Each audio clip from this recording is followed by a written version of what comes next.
So good evening, everybody, and welcome. Thank you for coming tonight. My name is Tim Schilds, and I am the District Rotary Foundation Chair for District 5370. I have been since July 1st, 2019. On the call with us tonight, we have a few members of our Polio Plus committee. So I'm going to mention them by name, and maybe they can just wave. And any of these guys you can contact as well if you want help with whatever you're doing with Polio Plus. So Randy Patrick is on, and Chinwe Okalu is on. He's a member of the foundation team, not necessarily Polio Plus. Don Riley is part of our foundation team. I don't see Donna Greenway quite yet. Jessica Chapman is the chair. She's the big-eyed muck-a-muck. And did I miss anybody else? That's it. Mary, I think Mary isn't. Oh, Mary is on our team as well. Mary Drader. Yep. Sorry, Mary. Okay. Let me get that off my screen. Okay. Yeah. Ellie is just letting us know that her link is not the best. So one thing that I'll ask is, I see everybody is pretty much on mute already, but if you can mute your mic for the presentation. And I'm going to share my screen in a minute. And I have found over the last couple of years that Zoom works a lot better if not everybody has their video on. So when I go into the share screen, maybe you can just turn your video off. That way it doesn't use as much bandwidth. So anybody that has a low bandwidth doesn't have to worry so much. And with that, I'll share my screen and we'll get started. Okay, as you all know, we're here tonight to talk about End Polio Now, or Polio Plus, and we're going to spend a little bit of time on where we've come from, what Rotary has done, and what we still need to do. My plan is that I'll spend about half an hour or so talking, then we'll go into breakout rooms for about 15 minutes, and then we will all come back together again for another 15 minutes. Photo credit on this first photo, I promised my daughter Brenna that I would always give her credit for this. This is a picture that she took in 2018 in India. Okay, as I mentioned, we're going to be looking at kind of the current status of polio eradication a little bit, some progress and challenges, how we reach eradication, and we'll talk about fundraising and advocacy and, of course, raising awareness. So we started on this journey in 1988. I think most of you know about that already. And in 1988, when Rotary got into this game, there were about 350,000 cases per year in 125 polio endemic countries. So on the left of the screen there, you can see all of the countries that were polio endemic in 1988 when we got started. So now in 2020, we are down to 2 polio endemic countries, and those being Afghanistan and Pakistan. And during 2020, as I'll show you in a moment, we had 140 cases. So we've really done a good job of bringing it down, but we're not finished. We have to finish the job yet. So here's the graph of what we've done over the last 7 years. And you'll notice that we had a little bit of an uptick in 2019 to 176. And there's a few reasons for that. One of the big ones is the anti-vax movement. And there were also some people in particular within Pakistan that really did a lot of underhanded tricks to convince people that they should not be immunizing their children. They should not allow anybody to vaccinate them because it's going to sterilize them, etc. So in 2017, we were down to 22. We had this uptick. It was actually somewhat expected. And then we've dropped to 140. So that's 56 in Pakistan and 84 in Afghanistan in 2020. Now, Pakistan the year before was actually over 120 cases. So it's halved its numbers, and we really have the government on side with trying to eradicate polio in Pakistan. So one of the things that we don't generally talk about is what Canada faced as far as polio is concerned. And there was quite an epidemic in Canada. I remember my mom talking about, in the early 50s, swimming pools were shut down, schools were shut down because of the fear of how many children would end up with polio. And I think you'll find if you ask around, we have a lot of Rotarians within our district that actually suffered from polio. Now they weren't permanently paralyzed, but they did face the polio epidemic and did get hospitalized. So these pictures, this is early on in 1947 in Edmonton, and then a few years later in Winnipeg. And this is one of the rooms with iron lungs, and that's actually a Rotarian that is in reading to the children while they are in their iron lungs. One of the things that, really mind-boggling to me, I mean, they're stuck in this iron lung, only their head is sticking out, and that mirror above is the only way they see anything around them, totally dependent on that iron lung to make sure that they keep breathing. So this is what some of the wards look like in Canada. This all iron lungs all around. And this was actually the precursor to intensive care units. It was the polio pandemic in the 50s that made the difference for establishing intensive care units in hospitals. So in 1954, a fellow by the name of Jonas Salk invented or developed the polio vaccine. And this vaccine was an injection. There were tests done mainly in 1954, 1953, 1954. And some of those tests, this picture is actually from Lethbridge. Lethbridge received about 600 doses of the vaccine and were run as a test case to see if children could be vaccinated and the vaccination would work. Within a year, they discovered that yes, it was working, and it became widespread. Production picked up, and then later in the early 60s, Albert Sabin actually invented a polio vaccine that was oral.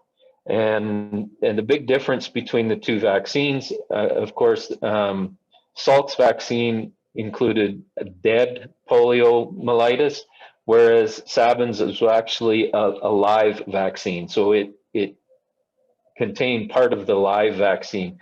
But the other thing with Sabin's is that it's a lot easier to share around. You don't have to be a healthcare professional to be able to give the drops.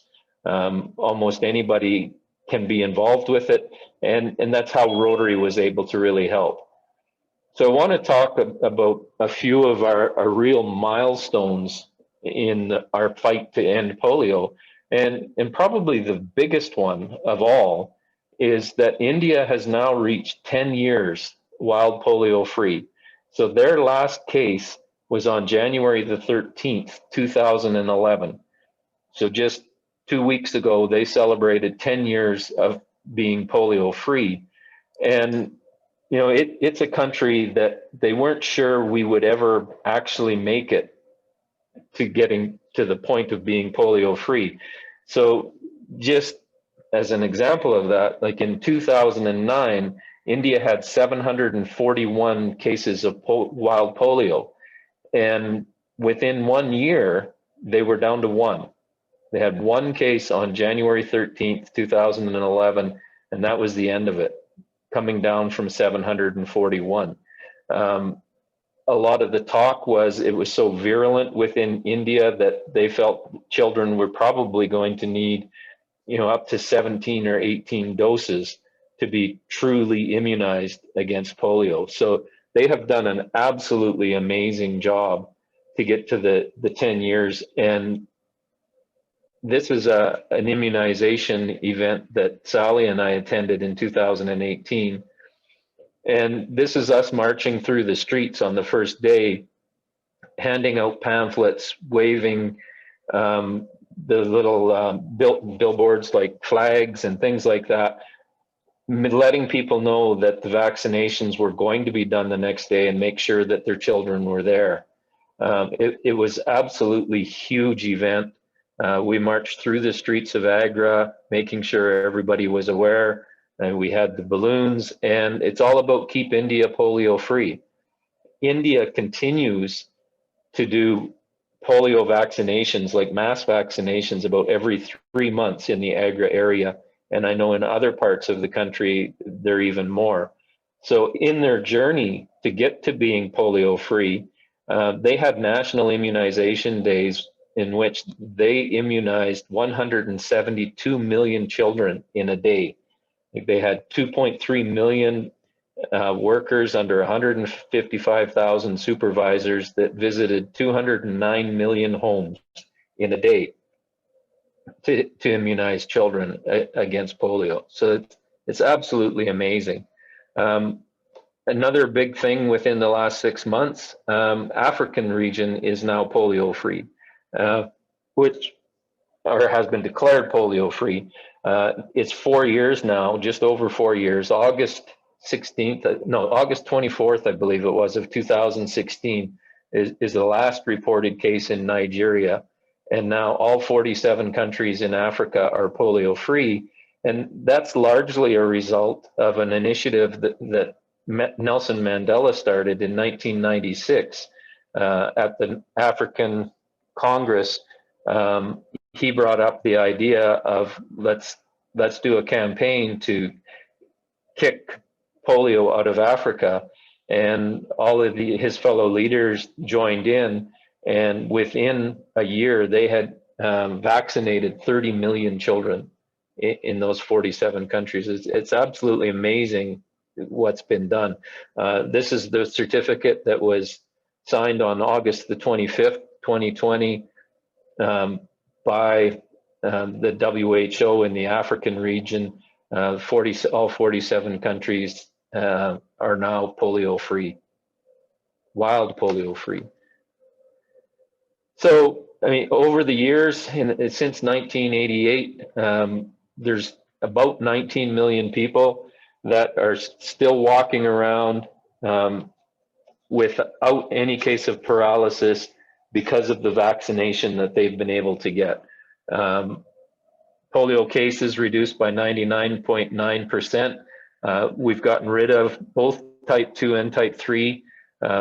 Type 3 was declared eradicated in 2019 and type 2 in 2015. One of the big things that does for us is we can now introduce a monovalent and have introduced a monovalent vaccine. So we are only vaccinating for one type of wild polio, which makes the vaccine much more effective. One of the other things is the circulating vaccine-derived polio that is out there is mainly derived from type 2. So, we've come a long way, and we're not quite finished, but we are getting very close, and it is very exciting news to have Africa declared polio-free.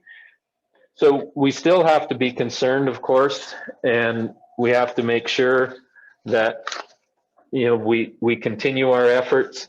One of the issues with COVID, of course, is that there are very many children that have been missed because vaccines had to be halted for a little while.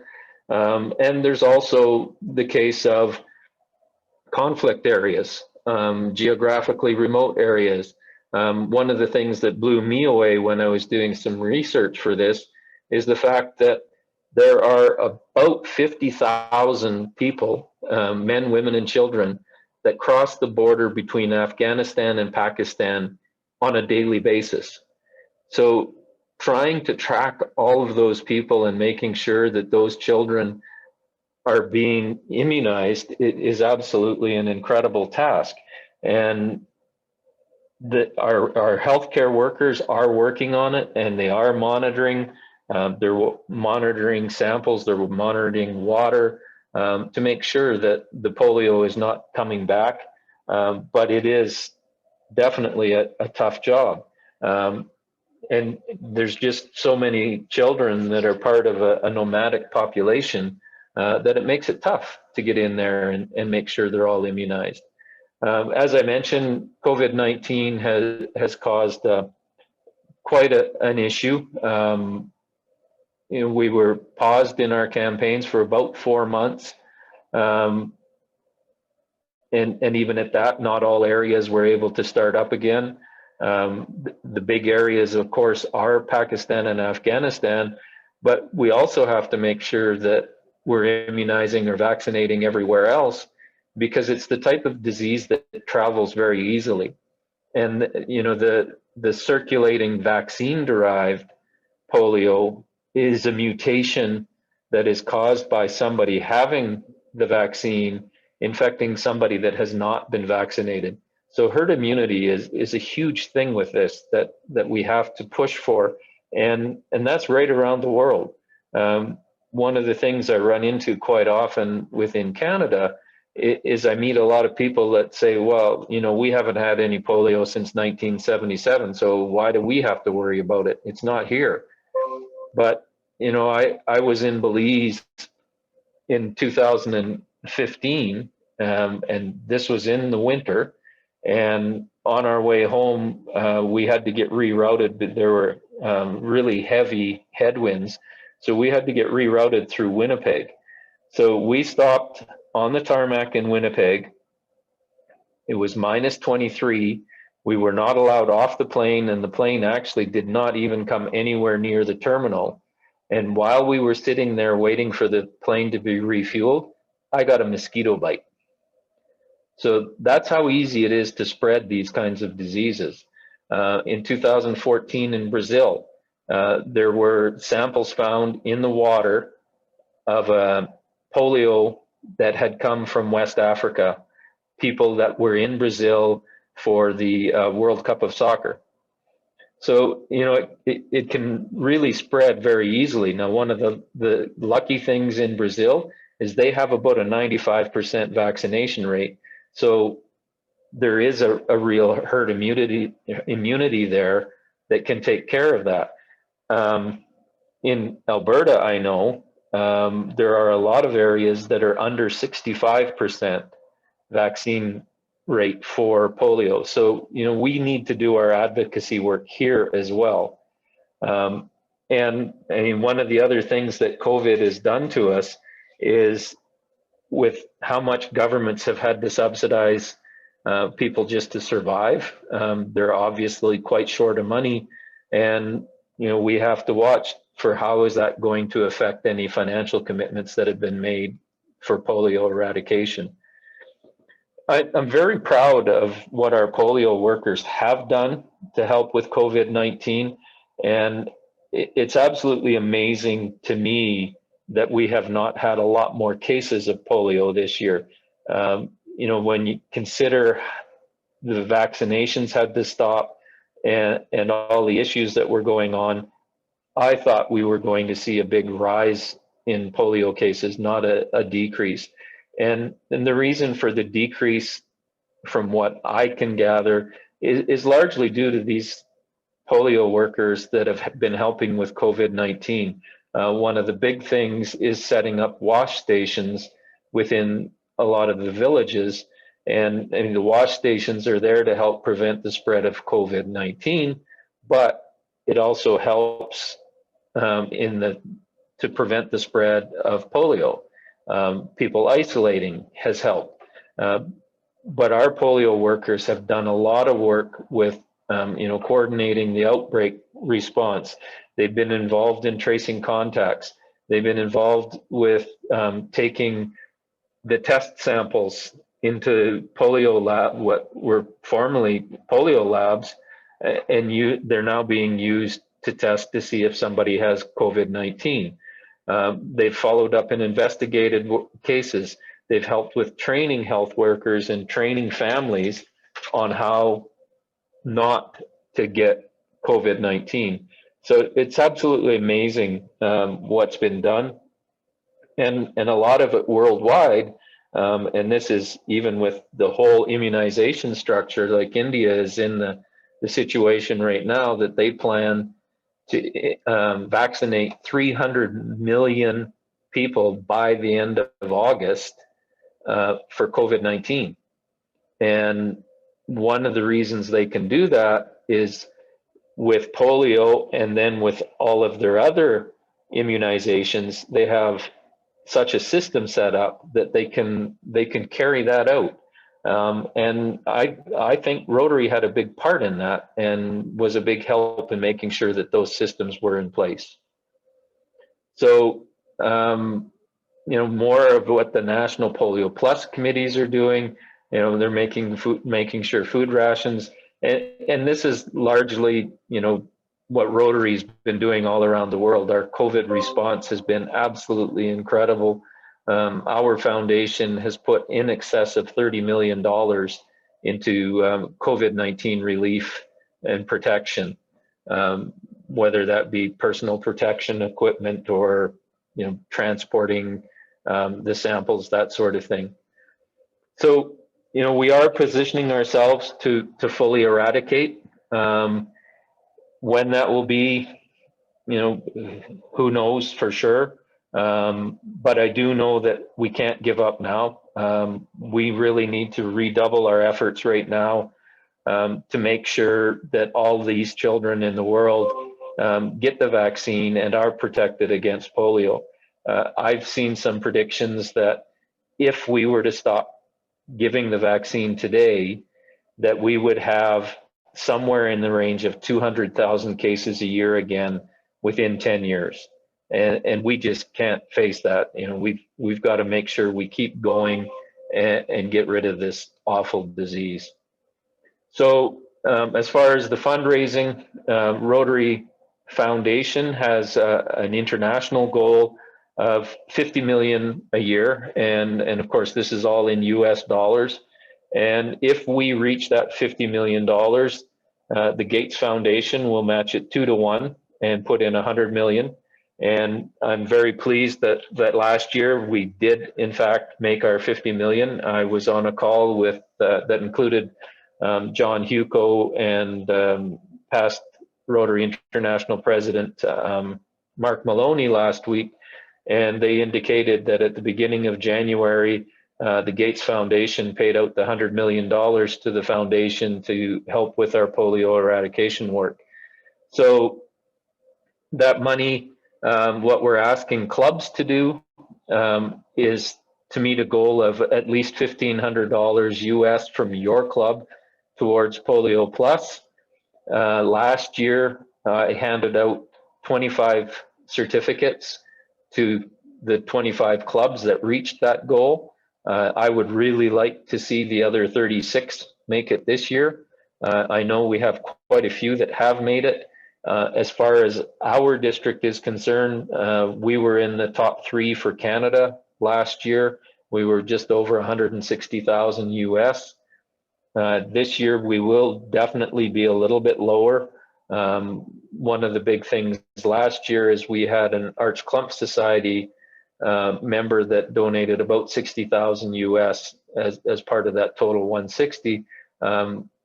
If we take that out of the picture, we have increased our giving this year, but we still have a little ways to go. They're also asking a district goal of 20% of our district designated funds.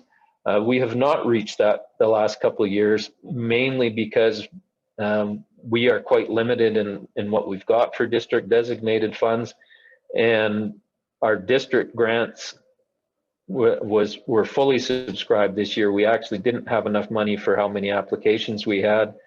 And our global grants last year, we used all but $4,000 of all of our money. So we've had to put a little bit lesser amount, but we're still doing some.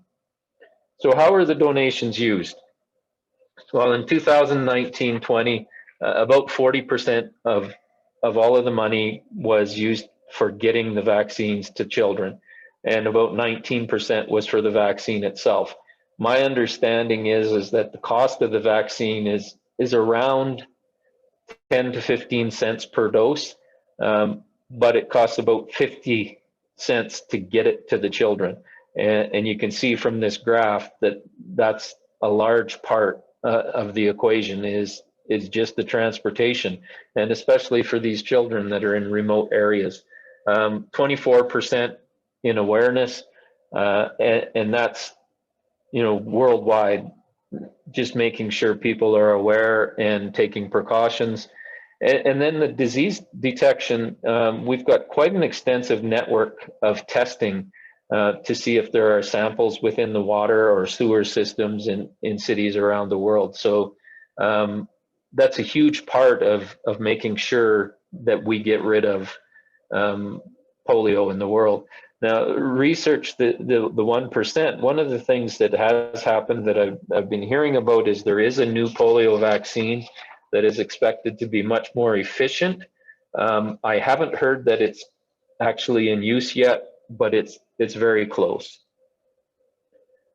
So one of the things that we need to continue to do is be advocates. I'm very proud to say that the Canadian government has been pretty much the first in almost every case, right from back in the early 90s. And this is not anything about any political stripe, because it hasn't mattered whether it's been a liberal government or a conservative government.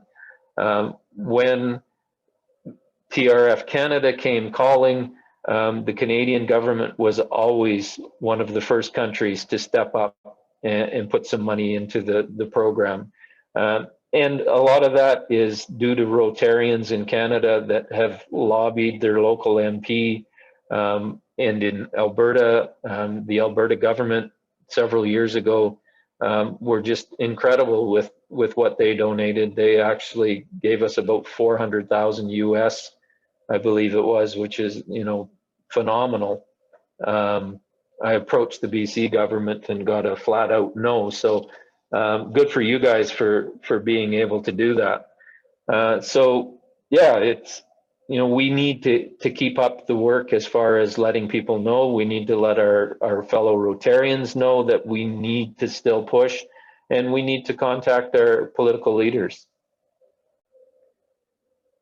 And that's all about the raise awareness. You know, make sure you share on your social media. The event for World Polio Day, World Polio Day is October 24th, so you've got a little bit of time to plan for that.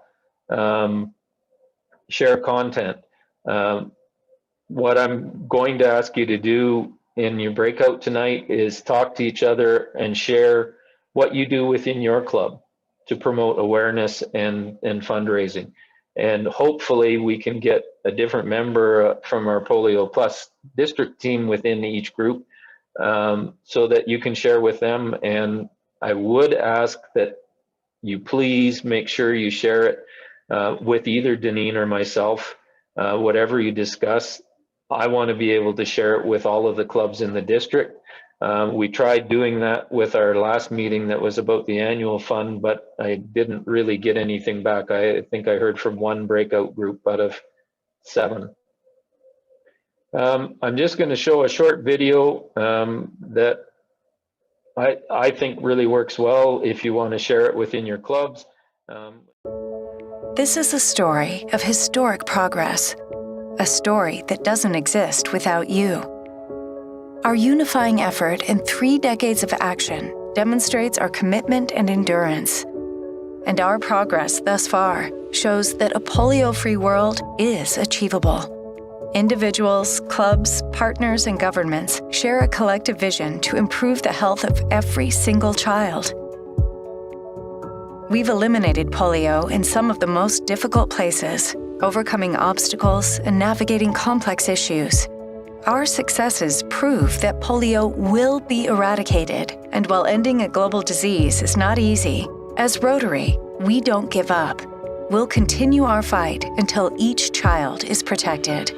This isn't possible without you.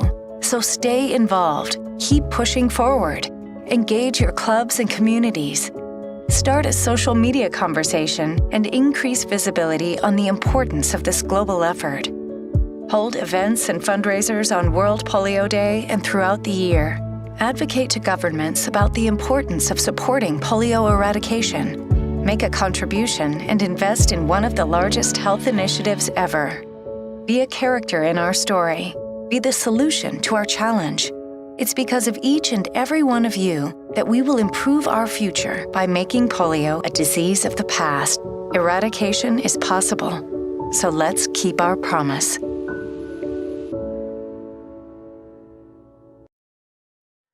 Okay, so we'll go into breakout rooms right now, and I would ask you to share with each other what your club does to raise awareness and funds to help eradicate polio. And just give me an indication, and maybe you can even put it in the chat and give me an indication about whether or not you think your club will achieve the goal of US $1,500 in 2021 and in 21-22. So I'm going to stop the share for a second and send you to breakout rooms. Yeah, all the rooms are closed now. Okay. Thanks, Jim. So I'm not going to share that yet. So this is question time. Anybody got any questions that I didn't cover? Now's the time that we can share that, or I can just make closing remarks if nobody has questions. I have Peter. a question. Very simple question. The slides you used, are those available to us? I can make them available to you, yes. Thanks. Tim, I have a question. Yep. Go ahead. The $1,500 that funds that you're asking for, or is that individual donations as well as club funds, totaling up to $1,500? Yeah, that's a combination of both. Yeah, the way it's determined is what your club and club members donate in total in a year. Okay, thank you. And that we should be able to find that out just by going on to My Rotary, right? Yes. Yeah, if you go into Rotary Club Central and reports, it'll tell you where you're at. Perfect, thank you. Okay, you're welcome. James from St. Albert, you have a question? Yeah, just a quick question. Tim, pretend that you're foundation chair and you're giving a meeting, and one of the people out there asks you a question, and this is the question I've been asked, so I need some help and guidance on how to answer it. Old boy in our club says to me, James, I've heard about this End Polio Now for the last 5 years. Every year it seems like this big push. Why do we keep doing this? How long? When is it going to end? When can we end this? We can end it when the last case is reported, when we are completely polio free. That's a number of years yet, because even once we have that final case done, like India is 10 years ago since they've had a case, and they're still continuing every quarter, because we have to make sure it doesn't come back. If we stop now, we are looking at 200,000 cases a year within 10 years, and polio doesn't know borders. You know, hopefully we get to a point that it doesn't have to be Rotary that's doing it all, like it's taken over by governments around the world, but it's really, And 5 years ago, actually 5 years ago today, I was sitting in district governor training at the International Assembly, and one of my fellow governors said, well, it's just time to do something other than polio because I'm tired of it. And we can't stop now, because then we fail all those children that end up paralyzed. And that's kind of the bottom line. So I mean, I think we have at least 4 years to go before we're at a point that the governments can take it over. And that's if everything works between now and then. Good. Thanks for answering. I was going to ask what that time frame is. So I'd like to give my club at least a bit of insight, and I'd say Mr. Tim Schilds is thinking 4 years. So I'll put it back on you. Yeah, yeah, thanks. No, Okay. and when you say that, you can tell them that our original goal was 2005.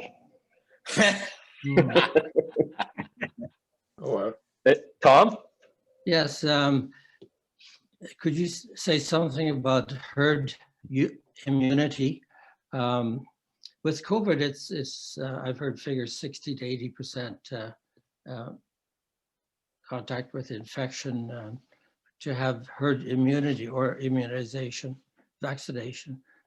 For polio, what does it take, what percentage to have herd immunity? Yeah, the herd immunity, I've been told with polio, is about 85 to 90%. And in Canada, we're well short of that, but there are countries like Brazil are actually around 95%. Even India now is up into the 80s and mid 80s. But yeah, we pretty much have to get between 85 and 90 to really get the full total. Now, I mentioned the circulating vaccine-derived polio as well earlier, and that's actually been bigger than the wild polio virus in the last year. Like, there's been somewhere around 400 cases of that. That is all type 2 polio, which we have now not been using for about 5 years. So the thought is that will really cut down as well, and the herd immunity everybody else has will eliminate polio completely. We did it for smallpox. We can do it for polio. Thank you. Okay. Anybody else have anything? Could you define a wild polio? Define wild polio? Yes. Okay, so right now we have, like, the original poliomyelitis is the wild polio virus, and then the other one is a circulating vaccine-derived polio virus. So that vaccine-derived is entirely from people that have received the vaccine and then passed it to somebody else. So it's not the person that gets the vaccine that ends up with polio, it's somebody that has not been vaccinated. So the virus mutates and moves on to somebody else. So the wild is basically just what's out there in nature, if that makes any sense. I say that with my best medical voice as an accountant. Sounds good. Thanks, George. Okay. I'm just going to quickly share my screen. I got just a couple other things in there that we'll run through really fast. Come on. Not that one. So these resources I'll provide as well. So the whole PowerPoint, what we'll do is I'll pass it along to Deneen and she'll upload it onto the district website. There are some slides that are in here that I did not use. I just hid them, but I'll leave them as part of it. If you want to use them, you can. We'll do an email with all of these resources as well. The Connections newsletter from December 20th, Ramesh Ferris and Jim did what I thought was an excellent talk. The video presentation, it's about 17 minutes long, would be perfect for a club meeting about polio and where we've gone. And there's a lot of resources like on Africa Kicks Out Polio, the 2020 World Polio Day. That's where you'll find a lot of videos as well. And India 10-year Wild Polio Free, that's a website. Global Polio Eradication Initiative is what I use a lot to get information, and that it's got weekly updates on what's going on with polio. And then this Hindustan Times is an article that I just read that has a lot of really good information about what India is doing for polio right now. And just arrived in my mailbox today, and I read it this afternoon, is Rotary magazine. And it's got about a 5-page article about how we did it in Africa. A lot of really good stories in there. I'd highly recommend that as well. And of course, you can reach out to any member of our team if you want any help, if you want a presentation for your club. You know, our bottom line is we've got to keep going and end this thing. And I really liked this quote, that the job is almost done, but the most dangerous word in the dictionary is almost. So just at the end of this, this is the tour that Sally and I went on, and I thought I'd just share a couple of the pictures. The most important thing for Sally on every tour we do is that she has to hold every baby. And the young lady to Sally's left is our daughter's best friend that was on the tour in India with us. And of course, Sally gets to chat with all the kids. The first picture I had was the dream of what we would be doing for immunizations. This child is more what most of them look like. They were not happy with us putting something in their mouth. But it was a wonderful adventure. We really enjoyed it. Okay, I'll stop the share. That's all I've got for tonight. Deneen will be sending out a survey. I really appreciate all of your comments. Anything I can do better, do different. And I will get lined up so that we're meeting once a month just to have a chat and cover any topics that you want to cover.